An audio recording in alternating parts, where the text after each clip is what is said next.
A few weeks ago, I got an email about these Charley Harper fabrics, and I am so excited to share this with you. My husband has loved Charley Harper, I think, all of his life, and he has taught me and my children about him, and we all hold all of his art dear. It's we have it hanging all over our house, actually.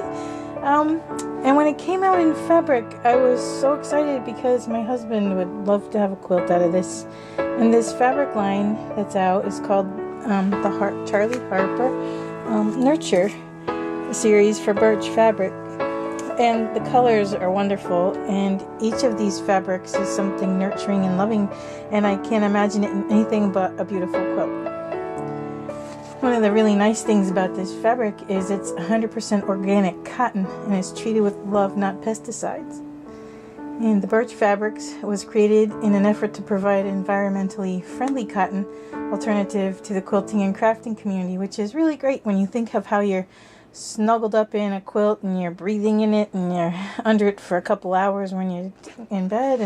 And it's just really awesome to have something that's organic and with really minimal or no chemicals. It's fantastic, and I thank the Birch Company for that, and the Charley Harper Studio for, coming up with this and designing it. It's really beautiful, and the colors are wonderful.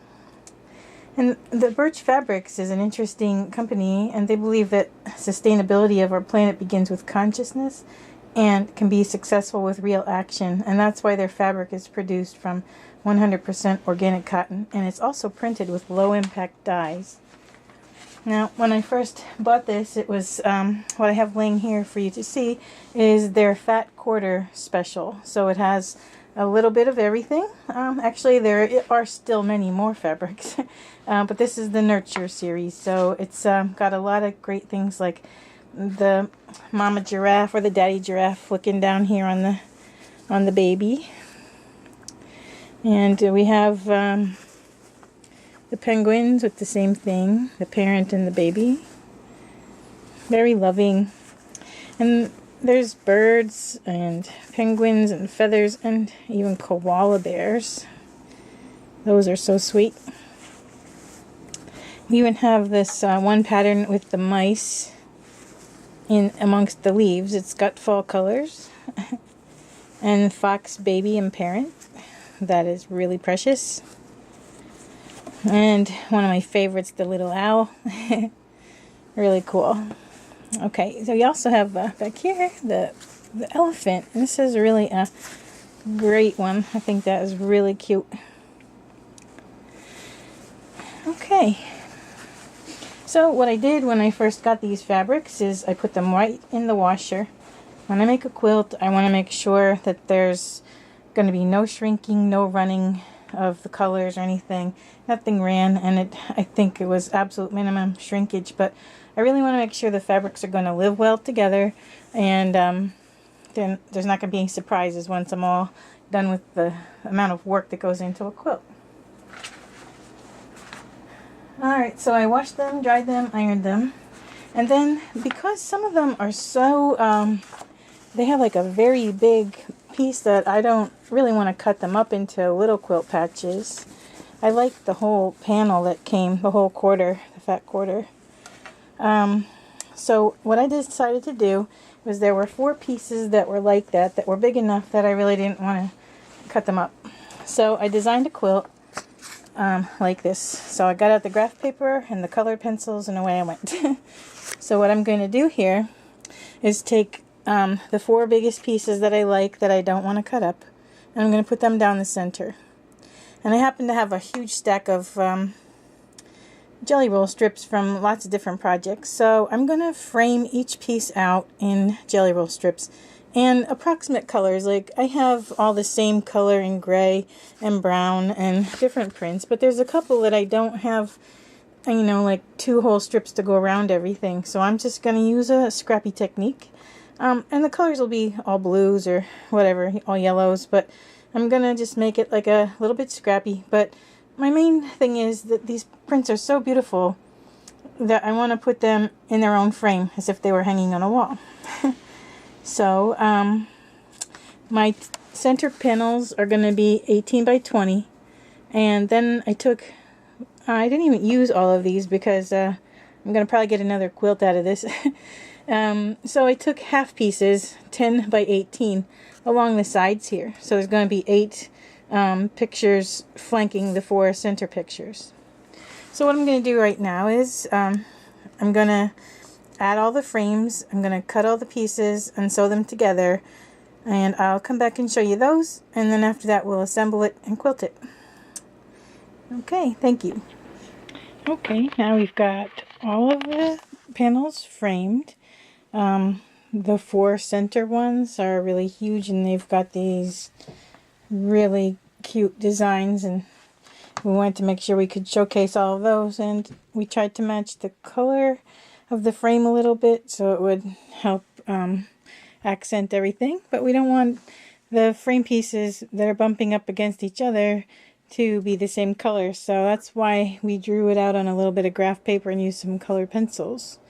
Okay, so here's the first center one. The second one with the elephants, and just look how sweet. I love those little guys. Alright, and beautiful little giraffe, Mama and Papa. And the swallows. Okay, now those are going to run down the center of our quilt. Then we finished the 8 other blocks, and these are also framed out.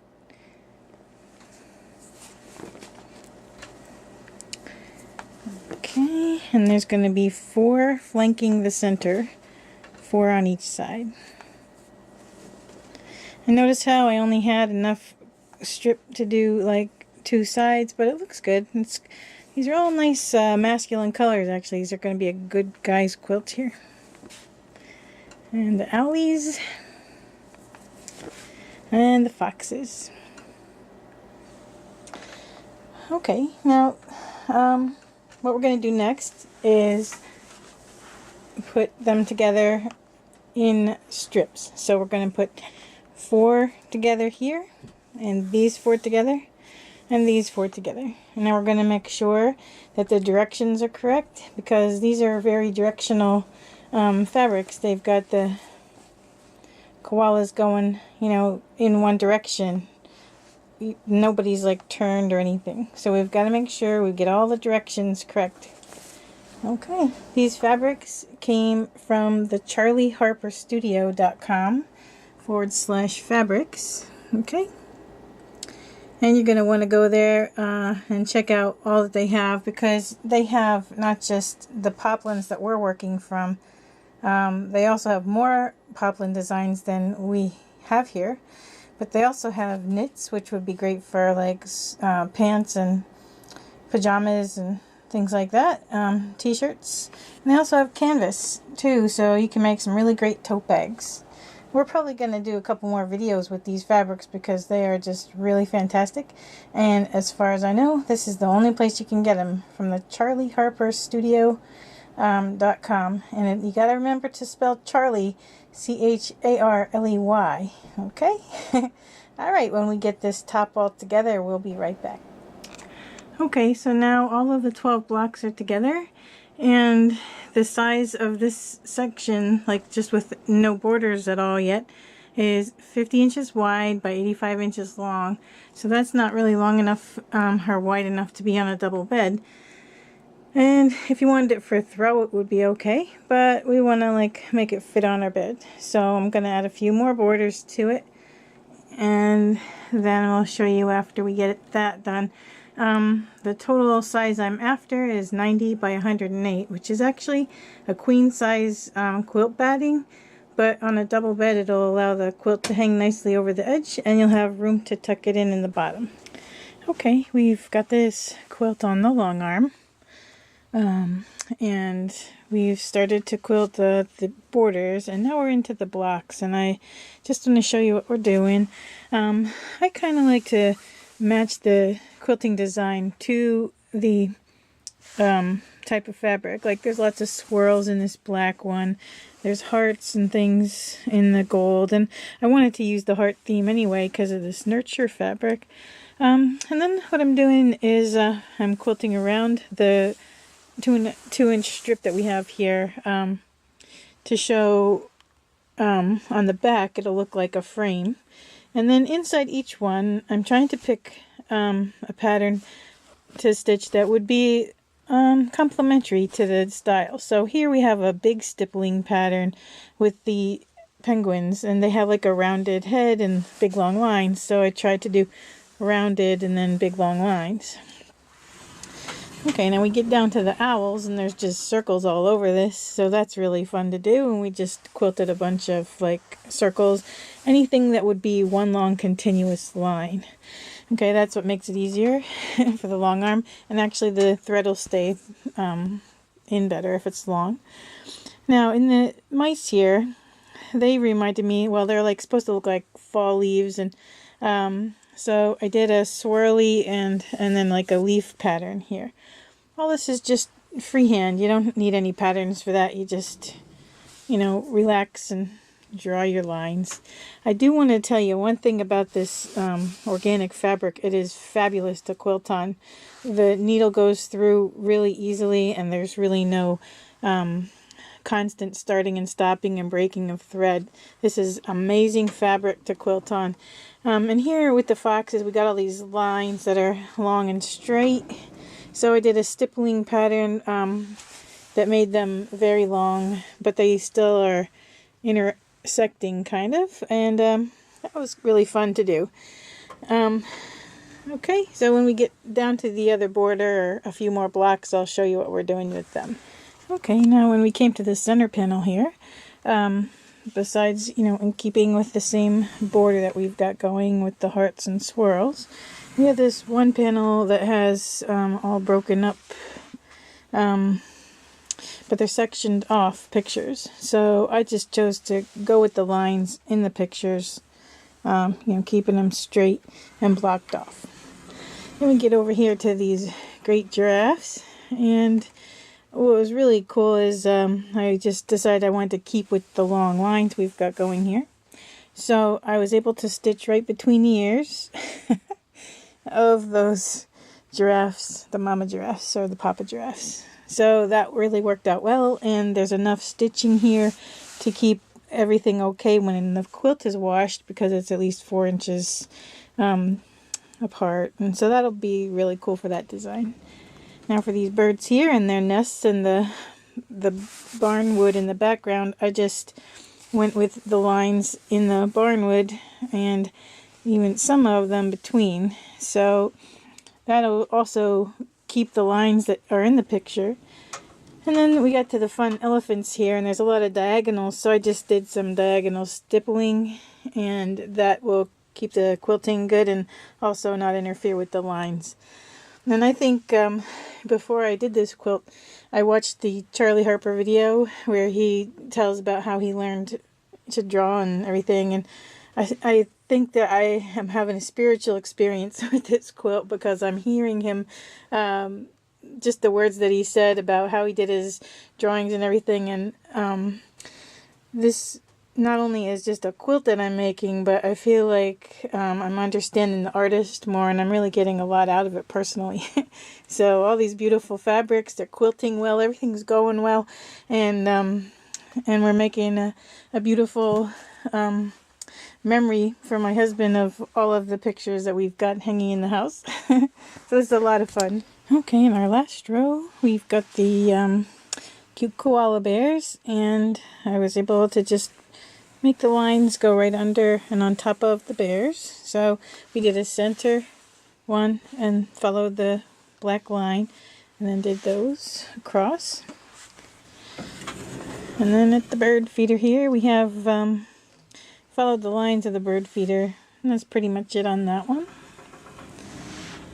And then the feathers, we just sort of meandered around each feather, so as we swirled around, you know, it would be as if the feather was falling.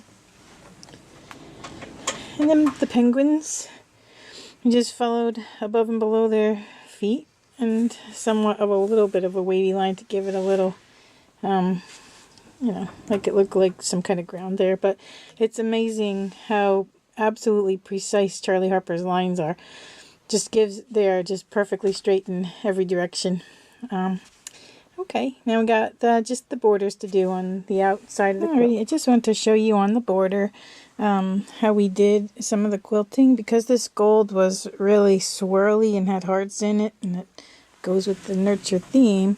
So we did some really cool, big, loose, open, swirly hearts.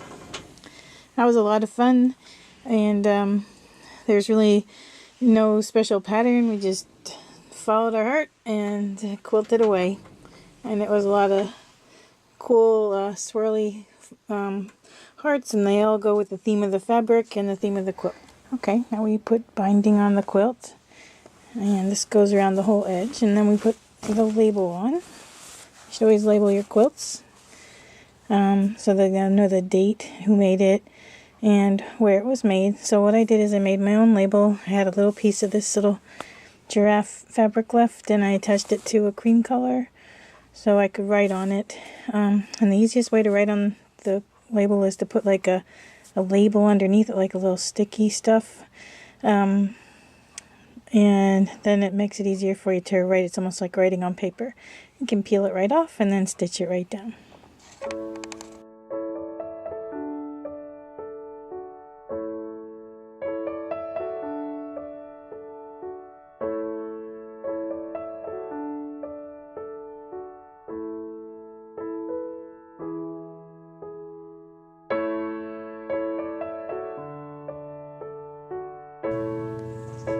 This one's one of my husband's favorites. I think he thinks he's the first guy in the row.